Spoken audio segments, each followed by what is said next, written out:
আসসালামু আলাইকুম। আশা করছি সবাই ভালো আছেন। আলহামদুলিল্লাহ আমরা বেশ ভালো আছি।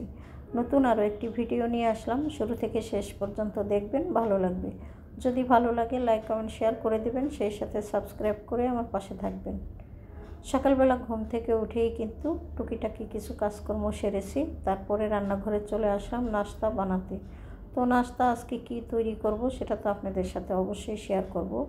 আজকে হলো খিচুড়ি রান্না করব। শীতের সিজনে খিচুড়ি এবং রুটি খেতেই বেশি ভালো লাগে। যাই হোক, এখানে আমি ডাল চাল দিয়ে কিন্তু খিচুড়িটা অলরেডি বসিয়ে দিয়েছি।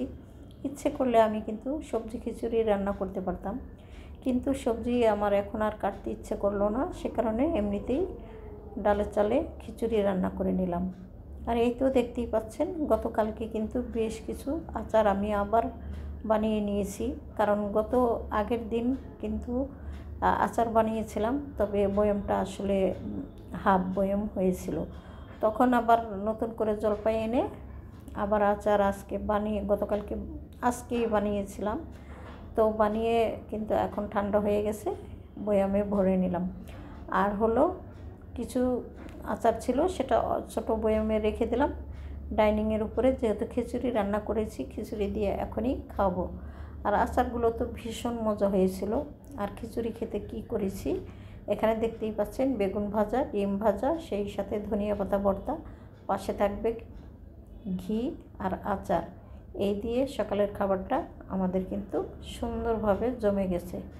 আর আমরা দুজন তো এখনই খেয়ে নেব, ছেলেরা যখন ওঠে তখন তাদের ইচ্ছা মতো খেয়ে নেবে। আমার কোনো টেনশন বা চিন্তা নেই, যেহেতু রান্নাবান্না হয়ে গেছে, এখন যে যখন খুশি খেয়ে নেবে।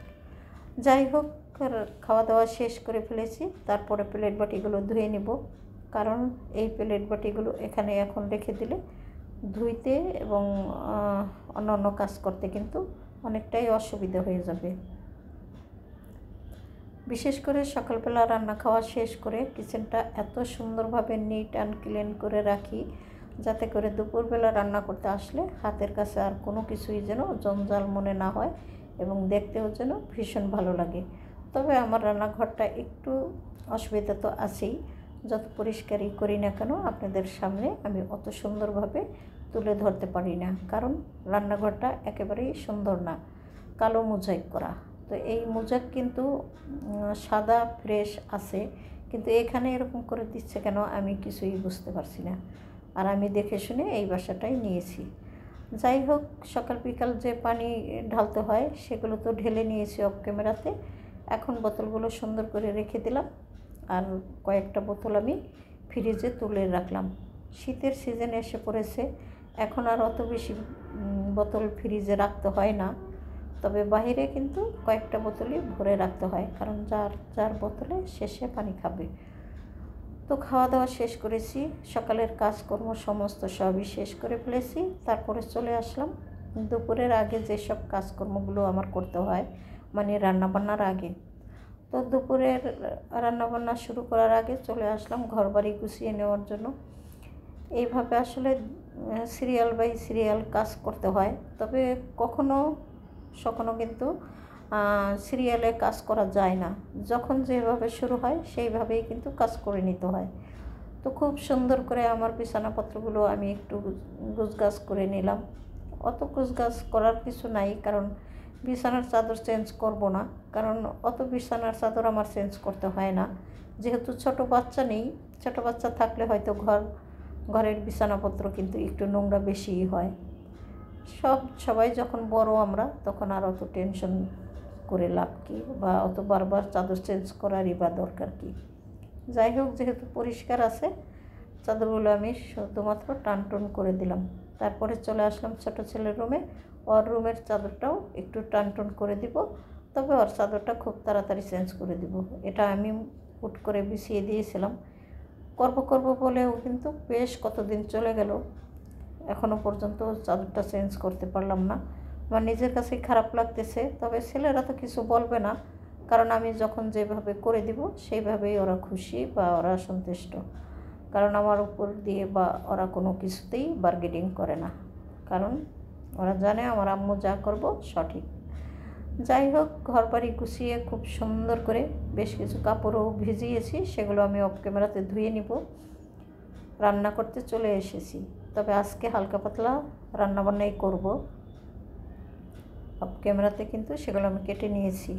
এই তো দেখতেই পাচ্ছেন, এখানে হলো ভেন্ডি ভাজি করে নিব, মানে ঢ্যাঁড়স ভাজি খেতে কিন্তু আমাদের বাসার মানে মুরব্বি সাহেব খুবই পছন্দ করেন।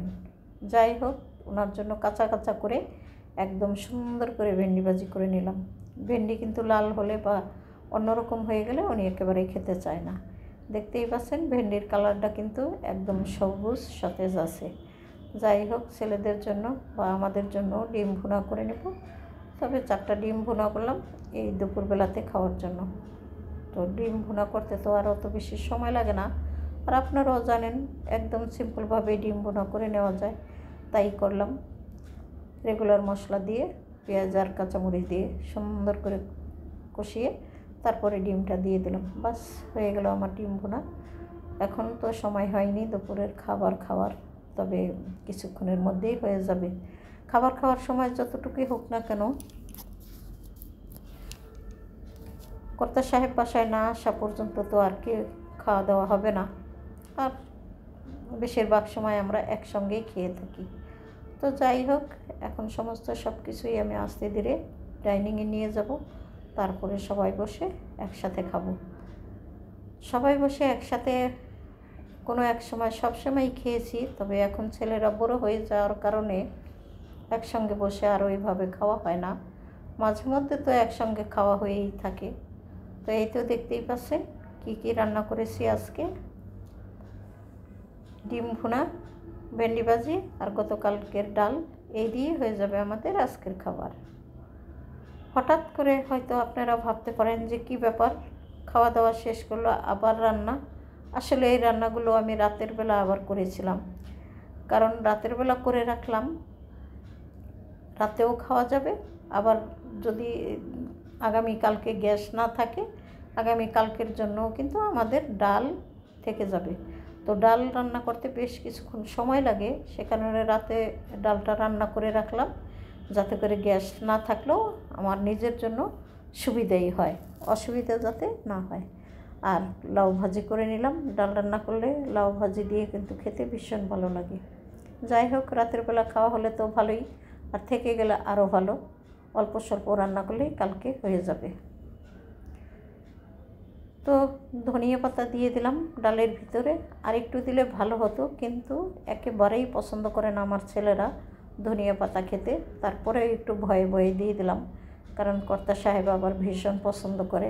তার পছন্দ মতোই রান্না করতে চেষ্টা করি, তবে ছেলেদের পছন্দটাও আমার মাথায় রাখতে হয়, কারণ সবাই আমার উপরে নির্ভরশীল সব কিছুর। তো আমাকে তো সব কিছু মেনটেন করে চলতেই হবে। এই তো রান্নাবান্না শেষ হয়ে গেল, আজকের জন্য একেবারে কাজকর্ম শেষ। এরকম মনে হলো আরও কিছু কাজকর্ম কিন্তু রয়ে গেছে, খাওয়া দাওয়ার পরে কিন্তু ধুয়ে নিতে হবে। সবাই ভালো থাকেন।